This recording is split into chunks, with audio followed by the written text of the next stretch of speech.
जिसके साथ ये घटनाएं घटी उसकी वास्तविकता उन्हीं तक सीमित है। भूत प्रेतों और अपसामान्य विषयों के होने पर चैनल कोई दावा नहीं करता और ना ही प्रोत्साहन करता है, बस एक दावा करता है और वो है डर। नमस्कार दोस्तों, स्वागत है आप सभी का हम सबके YouTube चैनल साइबर इविल में। दोस्तों, इस चैनल पर हम आपके लिए ढूंढ के लाते रहते हैं बड़े बुजुर्गों से सुनी हुई और सब्सक्राइबर्स की भेजी दिल दहला देने वाली रहस्यमय भूतिया कहानियां। तो चलिए सुनते हैं आज की कहानी को। मेरा नाम राशि है और मैं मेरठ की रहने वाली हूँ। ये कहानी मेरी छोटी बहन श्वेता की है। मैं एक गरीब परिवार से हूँ। गरीबी के कारण ज्यादा पढ़ाई भी नहीं कर पाई। मैं एक कंपनी में जॉब करती हूँ। घर की हालत को देखते हुए श्वेता ने भी काम करने के लिए कहा। जिस कंपनी में मैं काम करती हूँ वहाँ अभी कोई वैकेंसी खाली नहीं थी। एक दिन पड़ोस वाली आंटी ने कहा, श्वेता तू कल से मेरे साथ चलना, मेरी कंपनी में अभी जगह खाली है। श्वेता ने कहा, ठीक है आंटी, कल मैं आपके साथ चलूंगी। दूसरे दिन श्वेता और आंटी कंपनी में जाने के लिए घर से निकल गए। दोनों पैदल वाले रास्ते से जा रही थी। वही रास्ते में रेलवे क्रॉसिंग भी पड़ता था। ये तो सभी जानते हैं कि रेलवे क्रॉसिंग पर आए दिन कोई ना कोई दुर्घटना होती ही रहती है। श्वेता शाम को घर को आ गई। मैंने पूछा, जॉब मिल गई क्या? तो उसने जवाब में कहा, दीदी मुझे काम पसंद नहीं आया। मैंने कहा, कोई बात नहीं, अगर काम पसंद नहीं आया तो रहने दो, कोई दबाव नहीं है तुम्हारे ऊपर, अच्छा काम मिले तो कर लेना। फिर हम दोनों बहनें सो गई। रात को श्वेता की तबीयत अचानक से खराब हो गई। उसका शरीर बुखार से तप रहा था। मैंने टॉर्च ढूंढी और उसके लिए दूसरे कमरे से दवाई लेके आई और उसे जगाने लगी। वो उठते ही बहुत जोरों से रोने लगी। मैंने पूछा, क्या बात है, दर्द हो रहा है क्या?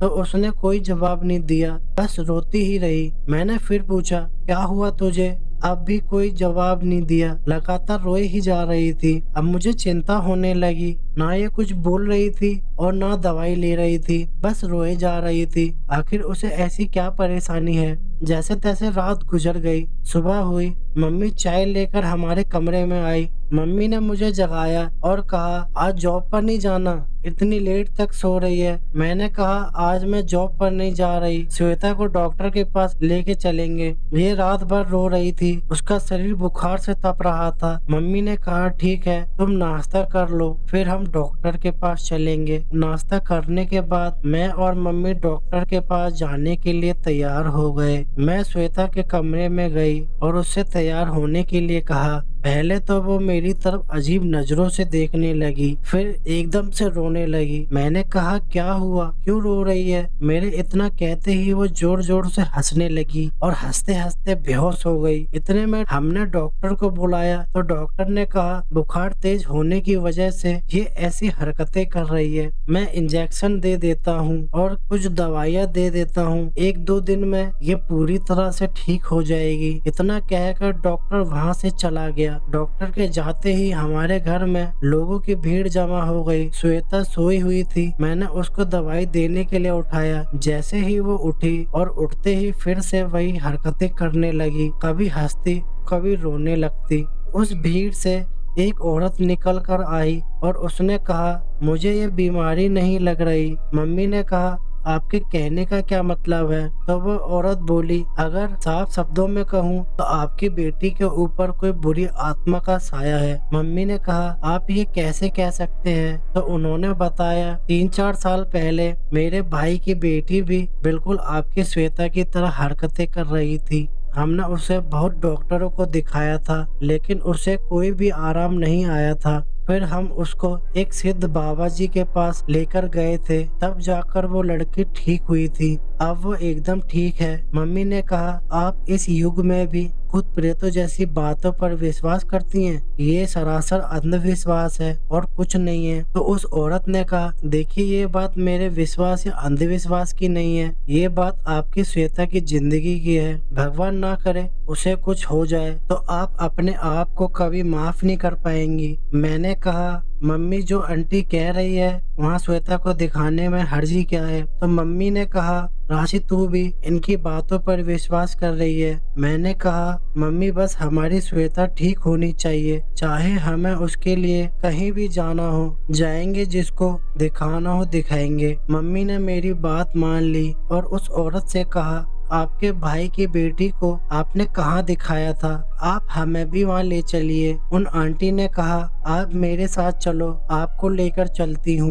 मैं, मम्मी, पापा और आंटी श्वेता को लेकर उस गांव में पहुँचे जहाँ वो बाबा रहते थे। आंटी ने कहा, बाबा मंदिर में रहते हैं, और हम मंदिर की ओर चल दिए। रास्ते में चलते चलते श्वेता एकदम से चिल्लाई, मम्मी, और बेहोश होकर जमीन पर गिर गई।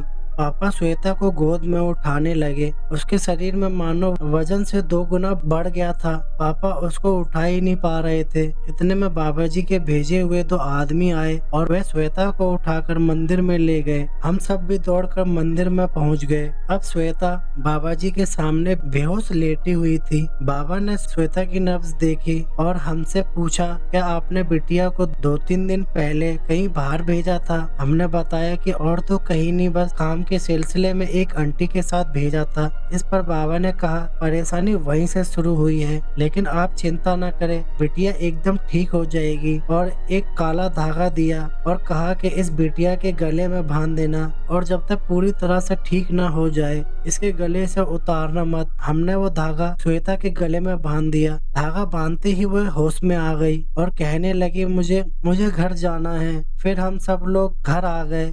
अब जो मैं आपको बताने जा रही हूँ उसे सुनकर आप हैरान रह जाएंगे, यह यकीन ही नहीं करेंगे। हम लोगों में से कोई ना कोई श्वेता के पास रहता, ज्यादातर मैं ही रहती थी। अगर थोड़ी देर के लिए भी श्वेता के पास से उठ जाती तो वो जोर जोर से चीखती और चिल्लाती और बेहोश हो जाती। जब हम उसके पास जाते तो उसके गले में धागा नहीं होता था। उस धागे को हम लोग ढूंढकर उसको पहनाते और उसे होश आ जाता। कई दिनों तक धागा अपने आप ऐसे ही गले से निकल जाता। एक दिन मैंने मम्मी से कहा, श्वेता के गले का धागा रोज अपने आप निकल जाता है, क्यों ना इसमें और गांठें लगाकर इसे इतना छोटा कर दे कि फिर गले से निकल नहीं पाएगा। मम्मी ने ऐसा ही किया, धागे में बहुत सारी गांठें लगा दी। अब हमें लगा कि उसके गले से धागा नहीं निकलेगा, लेकिन हम सभी के होश उड़ गए जब हमने देखा कि धागा फिर से उसके गले में नहीं है। एक बार के लिए तो हमें लगा कि श्वेता ने ही गांठ खोलकर निकाला होगा, लेकिन जब धागे को ढूंढा तो देखा कि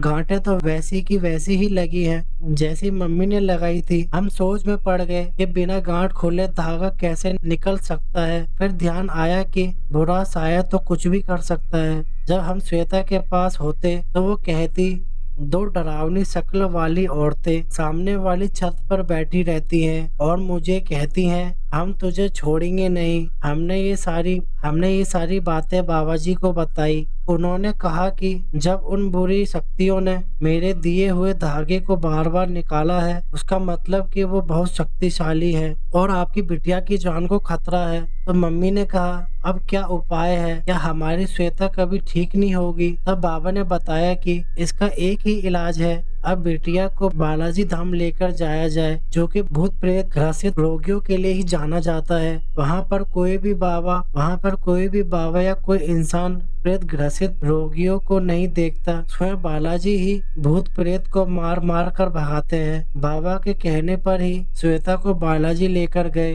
वहाँ लंबी लंबी कतारें लगी थी। हम सब कतार में खड़े हो गए। अचानक से ना जाने श्वेता को क्या हुआ, मंदिर की तरफ दौड़ पड़ी। उसके पीछे पीछे हम भी दौड़ने लगे। जैसे हम उसके पीछे पीछे दौड़ रहे थे, तभी रास्ते में हमें एक व्यक्ति मिला और उसने कहा, उसके पीछे आप लोग मत दौड़िए, उसको प्रेत आत्माओं ने कब्जे में किया हुआ है, लेकिन वो ऐसे भाग रही है, उसके अंदर बैठी आत्मा को श्री बालाजी मार मार कर भगाएंगे। समझ लीजिए अब आपकी बिटिया ठीक हो जाएगी। बालाजी जाने के बाद ही श्वेता ठीक हुई और अब वो एकदम ठीक है और एक बहुत ही अच्छी कंपनी में उसे जॉब मिल गई है। एक बार तो मुझे ऐसा लगा था कि हमारी श्वेता अब कभी ठीक ही नहीं हो पाएगी, लेकिन मैं ये भूल गई थी कि इस दुनिया में हर समस्या का हल है।